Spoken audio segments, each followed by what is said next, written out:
Saatnya buka puasa. Timun, nasi uduk, sama buncis telur dadar. Kol. Mari maem. Ini enak banget loh. Sambal ati, nasi uduk. Yummy. Bismillahirrahmanirrahim. Hmm. Hmm. Nah, ini persiapan membuat opor ayam Palembang. Nah, ini yang membedakannya itu kita pakai nanas. Jadi ini opor ayam bumbu putih dengan menggunakan nanas. Jadi rasa opor ayamnya itu nanti manis dan gurih dan itu enak banget. Nah, ini belum masuk santan ya. Kalau masuk santan sesudah dia peresap semua baru dimasukkan santan. Jadi kalau udah selesai bisa di pack per porsi juga dan dimasukkan di freezer. Jadi pas waktu mau makan tinggal ambil per porsi. Nah, ini sudah selesai opor ayam bumbu putih dengan menggunakan nanas. Ini opor ayam Palembang ya. Jadi ini enak banget resep mama saya.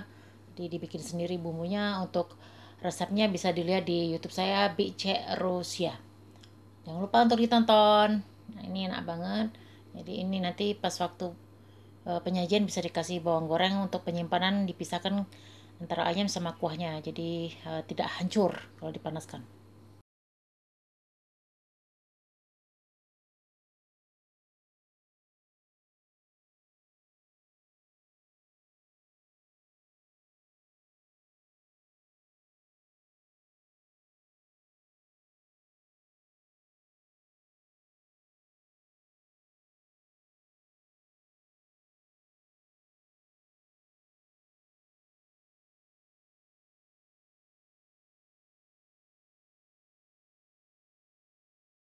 Selamat pagi Bang Cek Bice. Sekarang saya lagi membuat bumbu buat opor ayam. Jadi saya akan buat opor ayam bumbu putih khas orang Palembang ya, pakai nanas. Jadi dia nanti manis, gurih manis. Nah, ini ada 2 sendok teh jinten, kemudian 2 sendok makan ketumbar bubuk, kita sangrai dulu ya, sama kacang hazelnut sekitar 4 ya. 4 lah, yang besar-besar ya. Kalau ada, kalau ini pengganti kemiri ya. Kalau ada kemiri pakai kemiri sekitar, kemirinya sekitar berapa ya? Kira-kira aja kalau misalnya banyak ya, misalnya 6 6. Kalau misalnya agak banyak ayamnya. Nah, kemirinya digetos dulu ya atau dikeprak dulu seperti ini, atau kacang ajaran digetok dulu. Kita pakai api kecil aja, kita sangrai dulu tanpa minyak. Nah, ini nanti kita akan haluskan. Kita akan, jadi dia apa namanya, harum. Nanti kita akan blender bawang bawang merah, kalau ada bawang merah, kalau nggak ada bawang bombay merah, kalau nggak ada juga bawang bombay biasa aja yang besar ya kalau ayamnya banyak, sama bawang putih disesuaikan dengan banyaknya jumlah ayam. Ini ya. Nah, anak saya lagi nangis. Nah, kayak gini ya. Nah, siapkan juga jahe, serai, daun salam, merica, santan, garam, gula, minyak goreng, sama nanas parut. Itu disiapkan, itu aja bumbunya, gampang kan. Ini kalau sampai dia udah harum ya, ini baru kita blender. Ini kalau ada nanas parut lebih bagus pakai nanas parut ya, karena saya nggak ada, saya pakai nanas kaleng, tapi airnya nggak dipakai, cuma nanasnya aja kita blender. Nggak usah sekaleng penuh ya, jadi setengah aja, setengah nanas dari 1 kaleng ini. Memang cek biji ini sudah saya blender ya, nanasnya bisa diparut ya. Jadi, blender boleh lebih cepat dari blender. Nah, ini bumbunya, jadi yang bumbu yang sudah disangrai tadi, kemiri atau kacang hazelnut, kemudian ketumbar, sama apa lagi tadi ya, lupa. Bentar. Sama jinten disangrai, kemudian sudah disangrai baru dihaluskan dengan bumbuan seperti bawang merah, bawang putih, bawang merah. Kalau nggak ada bawang merah, bawang bombay apa aja, warna apa aja, merah, kuning juga boleh. Kemudian bawang putih. Jadi jumlah bawang putih sama bawang merahnya itu terserah ya, sebanyak apa yang ayam yang mau digunakan. Jadi dikira-kira aja sendiri. Kemudian blender juga bersama dengan tadi apa ya, dengan bumbu halus tadi, dengan bumbu sangrai tadi ya, bawang merah, bawang putih, udah. Kemudian dikasih juga garam, kemudian bisa ditambahkan kaldu ayam bubuk, ditaruh di situ. Kemudian dikasih sahang atau lada. Kira-kira ladanya ini saya pakai 2 sendok teh semua. Kemudian untuk yang ladanya ya. Kemudian ada serai, karena saya nggak ada serai jadi pakai serai bubuk ya. Kalau ada serai geprek, serai segar lebih bagus lagi, digeprek dulu. Kemudian jahenya saya ada digeprek sedikit aja jahe, daun salam. Ini kalau di Rusia ini namanya listofilis, jadi agak beda sedikit baunya dengan daun salam kita ya, tapi nggak apa-apa sih. Nah kemudian diaduk halus kayak gini, baru kita tumis. Jadi tumis pakai minyak sedikit, karena ini tadi pas blendernya sudah kasih minyak ya, jadi boleh ditambah minyak lagi atau nggak usah. Nah sudah ada minyak di situnya. Nah ladanya boleh pakai, boleh lada putih, lada hitam, silahkan aja. Nah ini kita tumis, sudah dia harum, baru kita masukkan daun salam bersamaan dengan ayam. Baru kalau sudah berubah warna ayamnya, baru kita masukkan nanas parut ini. Dioseng-oseng sebentar, baru dikasih santan.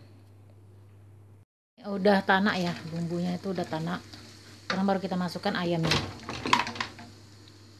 Ayamnya masukkan ke sini. Tunggu dia sampai berubah warna ya. Nah ini ya, saya sudah tumis. Ini kita masukkan air dulu supaya dia matang, untuk mematangkan ayamnya ya. Kayak api kecil aja. Jadi sampai dia berubah warna, baru nanti masukkan parutan nanasnya tadi. Ini sudah ditambahkan garam dan gula ya. Nanti cicip rasa pas terakhirnya. Jadi jangan santan dulu. Kalau santannya banyak ya nggak apa-apa, santan kental, santan cair masukin aja. Ini saya karena punya santan karanya sedikit aja. By the way, ini santannya saya punya itu bukan coconut milk tapi coconut cream, jadi nggak terlalu kental. Mungkin ini yang versi yang cairnya kali ya, coconut milk itu agak kental. Nanti kita lihat, biasanya UHT coconut cream, yang coconut cream ini lebih cair daripada coconut milk, tapi nggak apa, baunya harum banget ya. Nanti kalau pas sudah dimasukkan nanas, parutan nanas itu rasanya ada gurih manis. Nah itu yang membedakan opor ayam Palembang dengan opor ayam putih biasa ya, karena penambahan nanasnya itu, jadi rasanya itu mantap banget. Jadi kalau di Indonesia itu biasanya ditanya kalau mau bikin opor ayam putih atau opor ayam kuning. Nah kalau di Palembang bumbu opor ayam kuning itu namanya bumbu anam, jadi bukan opor ya. Jadi dia kalau yang kuning itu dia ditambahkan kunyit, tapi nggak pakai parutan nanas. Jadi yang versi yang pakai nanas itu khusus di opor ayam Palembang, jadi enak banget.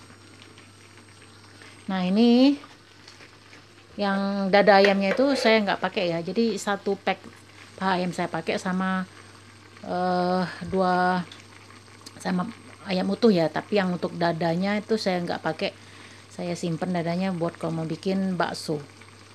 Nah yang sementara yang tulang-tulangnya itu saya bikin sop, jadi seperti itu. Jadi pas ya, semakin banyak bumbu itu semakin enak, semakin terasa nanti opor ayamnya.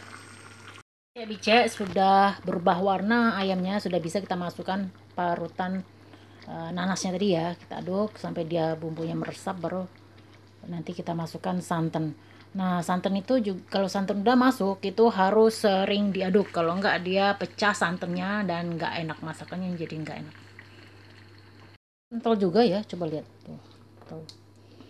Untuk opor ayam sendiri kalau misalnya bumbunya mau lebih kental, maka lamakan jadi sampai dia agak nyusut. Kalau saya mau ada airnya juga, karena nanti kita akan makan dengan lontong, dan juga kalau sudah habis kita akan makan pakai nasi. Jadi enggak semua. Jadi ini isinya 500 ml untuk cara coconut cream UHT ya.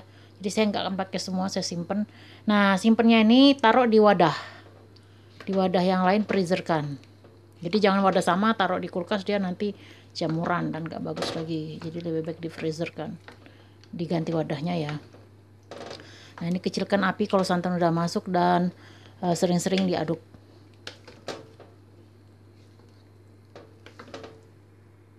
Santan ya, jadi kita kecilkan apinya sambil nunggu ayamnya masak. Kalau misalnya mau membuat tambah susu lagi boleh, angkat dulu. Kalau ayamnya udah masak, angkat dulu ayamnya supaya nggak hancur ya, karena ini ayam negeri. Kalau ayam kampung beda. Jadi angkat dulu ayamnya, baru susutkan sampai yang dimau ya. Atau kalau misalnya mau makan dengan nasi, jangan terlalu banyak disusutkan, nanti nggak ada kuahnya. Nah untuk pengepekannya, untuk di dalam kulkas itu pisahkan ayam dengan kuahnya, jadi dia pas dipanaskan nggak hancur. Pisahkan ayamnya per porsi, dengan kuahnya bedakan per porsi. Jadi masukkannya kalau sudah dingin. Nah ini sop ayam saya sudah jadi ya, jadi ringkas cepet, gak banyak.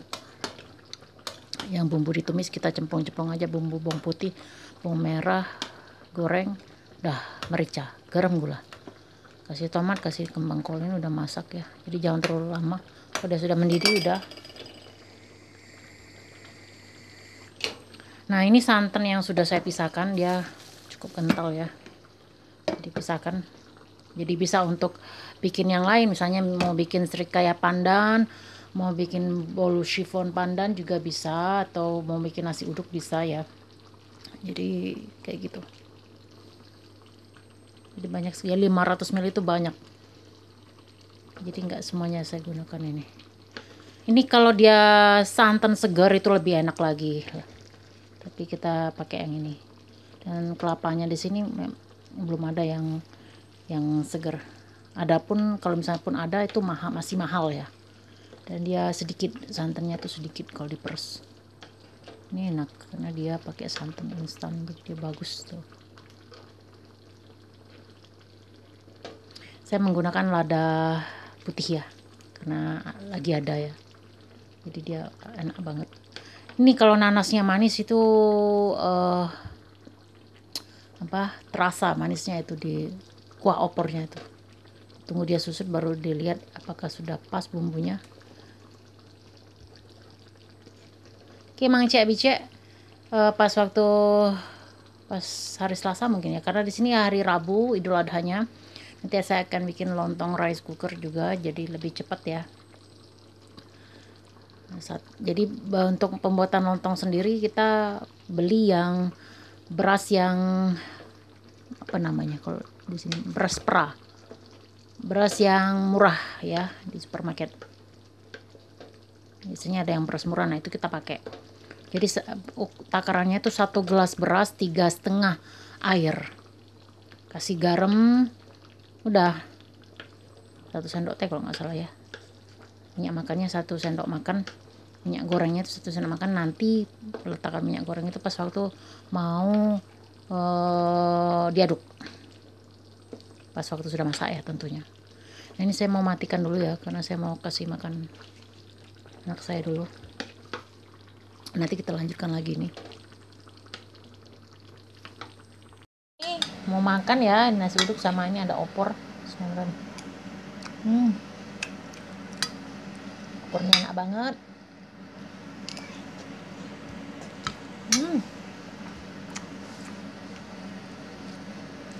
Ini kalau sambal atinya nggak suka ati atau takut kolesterol, pakai tenggorokan ayam aja atau daging potongan-potongan tulang ayam. Enak banget.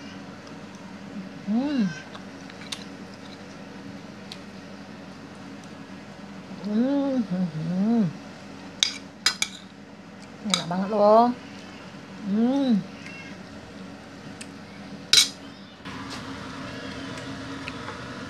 Ini masih mau dikeringkan, kan masih ada darahnya ya.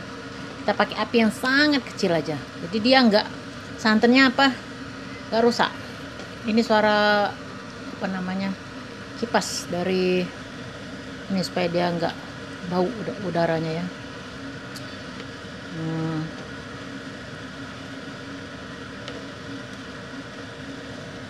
Ini enak banget loh, manis, gurih, semuanya dapat. Bicek ini sudah kelar, udah oke ya. Ayamnya juga udah nggak ada darahnya lagi, udah masak benar. Nah, ini kita dinginkan di suhu ruang dulu, baru nanti saya akan pack per porsi ya. Ayamnya akan saya pisahkan dari kuah ya, jadi supaya pas waktu panasnya itu lebih enak lagi ya. Jadi kalau misalnya udah habis ayamnya, kuahnya kan masih bisa digunakan, bisa direbuskan telur. Oke, saya sudah icip-icip juga, ini enak banget, dicoba ya di rumah, dipraktekkan eh resep saya ini, resep dari mama saya ya, itu enak banget. Resep opor ayam bumbu putih wong Palembang. Oke, Mang Cek Bice, sekian dulu video dari saya. Jangan lupa untuk terus menyaksikan video-video saya yang lainnya. Jangan lupa untuk dikasih like, dikasih komen, ditekan tombol notifikasinya supaya Mang Cek Bice tidak ketinggalan video-video saya yang lainnya. Untuk pendatang baru dari video saya, jangan lupa ya untuk ditekan tombol subscribe-nya untuk berlangganan. Jangan lupa berlangganan itu gratis. Uh, Kemudian jangan lupa dikasih like juga, dikasih komen, ditekan tombol notifikasinya supaya kalian nggak ketinggalan video saya yang lainnya. Oke, untuk di Rusia sendiri, Idul Adha itu kalau di KBRI itu tanggal 28 Juni ya 2023. Kalau di Indonesia kayaknya 29. Nah, pos Arafahnya itu tanggal 28, jadi hari Selasa. Jadi hari Selasa itu kita start sudah untuk puasa Arafah. Jadi puasa Arafah itu bagus sekali ya untuk kita. Kalau nggak salah itu diampuni dosa 1 tahun sebelum dan diampuni dosa 1 tahun sesudah. Jadi perbanyak ibadah pas waktu puasa di bulan Arafah, puasa Arafah ya. Nah, besoknya baru pas hari Rabunya baru Idul Adha. Karena di sini nggak ada masjid ya, kita jauh dari Moskow juga, kita sholatnya di rumah. Sementara orang Rusia tetap kerja ya, jadi nggak ada libur di sini. Oke, sekian dulu video dari saya. Pakai-pakai.